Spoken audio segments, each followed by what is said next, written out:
Assalamualaikum warahmatullahi wabarakatuh. Nama saya Laude Muhammad Bakti. Saat ini bekerja di Kementerian Pekerjaan Umum dan Perumahan Rakyat, Direktorat Jenderal Sumber Daya Air. Kami ingin menyampaikan paparan kami terkait dampak rehabilitasi jaringan irigasi terhadap nilai Indeks Kinerja Sistem Irigasi atau IKSI pada daerah irigasi kewenangan pusat. Izin share screen.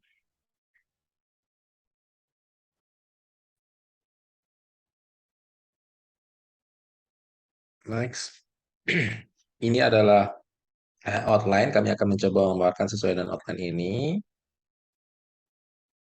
Penelitian ini didasarkan pada temuan-temuan kami ketika mengelola proyek PDMIP atau Integrated Participatory Development and Management of Irrigation Program.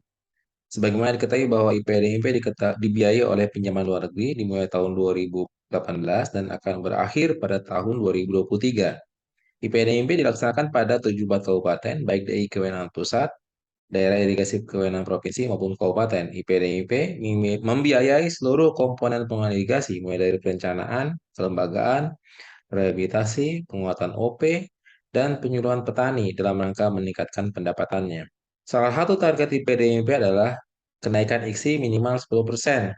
Namun ternyata capaian pada tahun 2021 baru 83.000 hektar atau 4,8% dari target 1,7 juta hektar.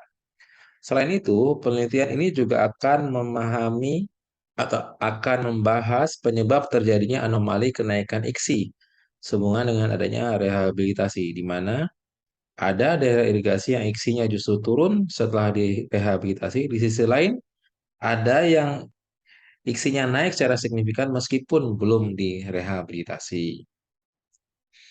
IKSI diatur dalam Permen 12 dan Permen 23 tahun 2015, di mana terdapat 6 variabel IKSI yang diukur baik di jaringan primer, sekunder, atau jaringan utama, maupun jaringan tersier. Karena variabel tersebut masing-masing memiliki bobot, mulai dari prasarana fisik, dan seterusnya hingga kondisi kelembagaan P3A.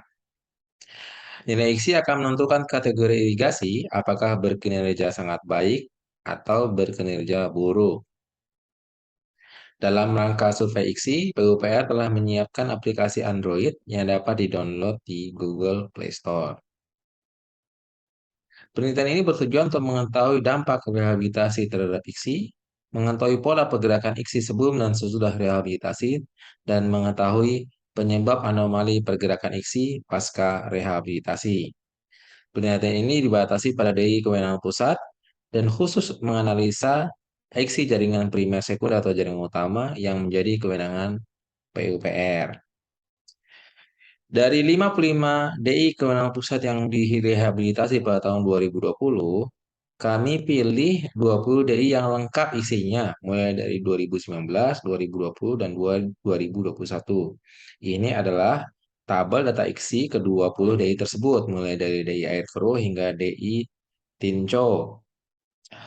Pada tahun 2020 terdapat 18 DI yang naik IKSI-nya.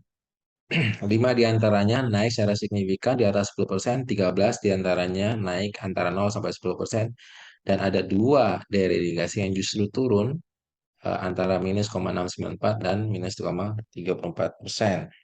Sedangkan pada tahun 2021 kami catat ada 11 DI yang mengalami kenaikan, eh, namun ada 9 DI yang justru turun. Ini sudah kami highlight DI mana saja yang X-nya turun setahun setelah dilakukan rehabilitasi.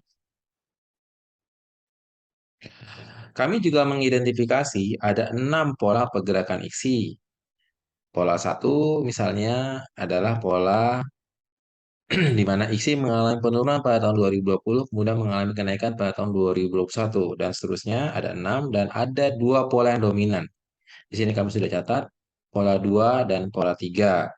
Pola 2 adalah IKSI mengalami kenaikan pada tahun 2020, dan tetap konsisten naik pada tahun 2021 terjadi di 8 DI. Ini kami sudah highlight menjadi dengan warna hijau. Kemudian ada pola 3 juga yang justru sebaliknya. Pada tahun 2020 naik karena rehabilitasi, tapi tahun 2021 langsung turun. Dan ini sudah kami highlight dengan warna kuning. Ada beberapa catatan yang perlu kami sampaikan di sini, bahwa DI yang mendapatkan intervensi rehabilitasi tahun 2020 berjumlah 55 DI. Adapun yang memiliki IKSI lengkap dari tahun 2019 sampai 2021 hanya 20 DI. Ke depan, survei IKSI harus dilakukan setiap tahun di semua DI. Yang kedua, intervensi rehabilitasi pada prasarana fisik belum mampu ternyata secara signifikan mendorong kenaikan nilai IKSI dari 20 DI yang kami analisa, hanya 5 DI yang kenaikannya di atas 10%. Yang ketiga, terdapat anomali pergerakan IKSI akibat rehabilitasi di mana IKSI justru turun mengalami penurunan setelah kegiatan rehabilitasi. Hal ini terjadi pada 9 dari 20 DI yang dianalisa. Sehingga menurut kami perlu quality control dan evaluasi terhadap database IKSI untuk memastikan bahwa pelaksanaan survei IKSI telah dilaksanakan sesuai dengan prosedur. Ada tiga kesimpulan yang perlu kami sampaikan di sini. Yang pertama adalah meskipun bobot prasarana fisik adalah 45% terhadap nilai IKSI, ternyata rehabilitasi bukan menjadi penentu kenaikan IKSI.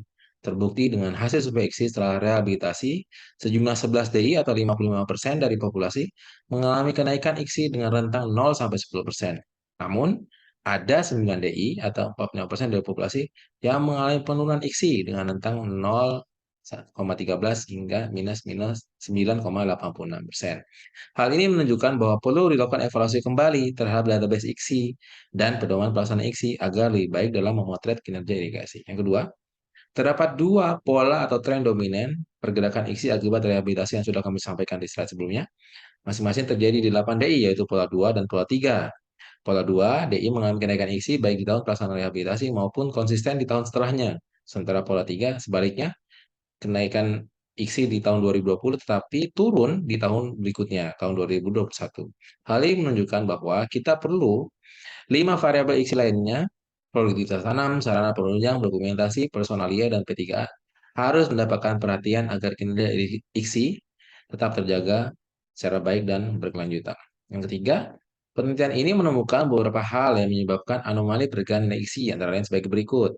Yang pertama, beberapa data IKSI data aset di IKSI ternyata tidak diisi oleh surveyor sehingga nilai kinerja aset tersebut terbaca nol.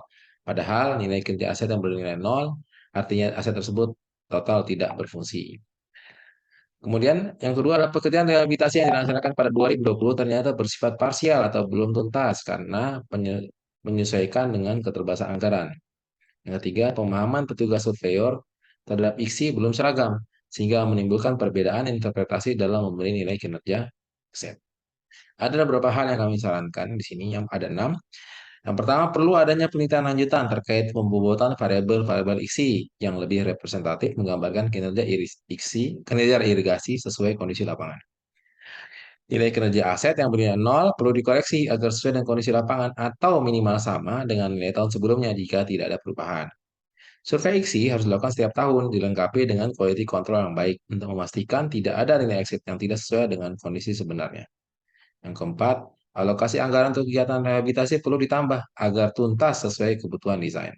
Yang kelima, sumber daya manusia surveyor IKSI perlu ditingkatkan kompetensinya melalui penelitian, bimbingan teknis, dan sosialisasi petunjuk teknik IKSI.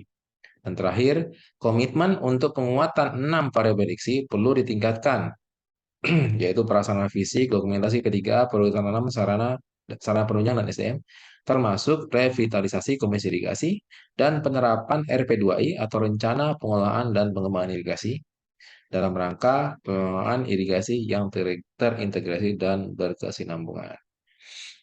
Terima kasih atas perhatiannya. Mohon maaf jika ada hal yang kurang berkenan dalam penyampaian kami. Assalamualaikum warahmatullahi wabarakatuh.